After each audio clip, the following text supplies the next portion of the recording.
He was a decorated black intelligence officer, feared by enemies, respected by allies.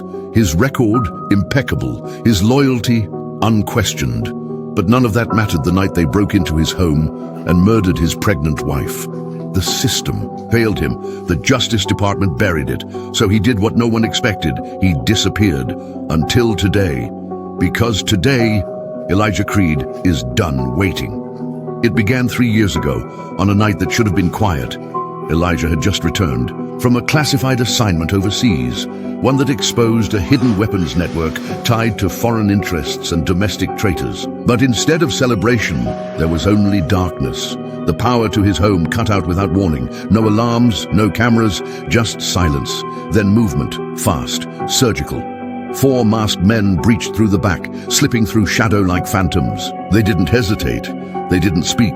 They made their way upstairs. His wife was already asleep, cradling the future they had waited years for. The first few shots tore through the mattress. Elijah reached the stairs just as the final bullet fell. He opened fire, but he was hit, spun backward, his shoulder torn open. As he bled, collapsing against the banister, he saw one of their faces, pale, calculated, startled by Elijah's resistance. For a moment there was hesitation. Then the attacker's weapon clicked empty. He fled. And Elijah was left broken on the floor, watching the love of his life die just inches away. The headlines called it a robbery, a random act of violence. But Elijah knew better. This wasn't random. It was a warning. And when he pushed for answers, the agency closed ranks. Files vanished. Leads evaporated. His wife's death was buried in bureaucracy, labeled a domestic tragedy, and swept under the rug. So Elijah did what soldiers aren't supposed to do. He stopped following orders. He vanished. He became a ghost. For the next 2 years, Elijah moved like smoke through the underworld, chasing whispers. He traced shell companies, unmasked covert assets, tracked hidden bank accounts tied to a sovereign protectorate with diplomatic immunity.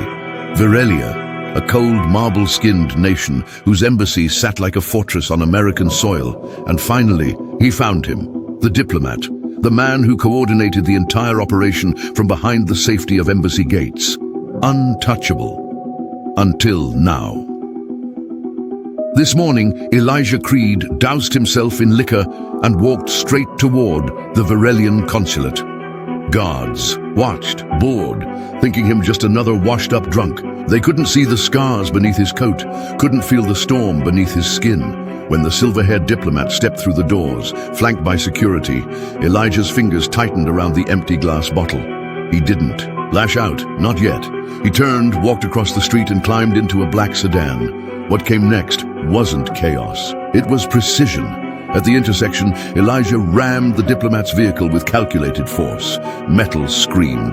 Glass rained onto pavement. Smoke twisted skyward. He stepped out, limping slightly, calm and deliberate, a gas can in one hand, a pistol tucked in his coat. Flames danced at the edge of spilled fuel as the diplomat crawled from the wreckage, broken, gasping, terrified. "You thought I came to burn you alive," Elijah said, standing over him. "But I was ready to walk into the fire myself." The diplomat's eyes widened. Recognition hit like thunder.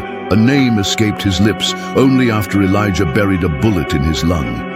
The next one was silent, final. And as sirens howled in the distance and flames lit up the morning sky, Elijah Creed raised his hands and surrendered. Not because he was finished, but because he had just begun. The world didn't pause for Elijah Creed. It recoiled. Within hours of his arrest, networks were flooded with grainy surveillance footage, sensational headlines, and speculation. Rogue, operative, domestic terrorist, traumatized veteran snaps. The media painted him as a man broken by grief, driven to madness by loss. But in the quiet rooms of intelligence circles, in the late-night calls between analysts, operatives, and the men who truly knew his record, there was no confusion. Elijah Creed wasn't broken. He was methodical, controlled, intentional. And the diplomat he executed outside the Virelian consulate wasn't some random target. He was a warning. Elijah didn't speak during interrogation. He didn't resist, didn't ask for a lawyer.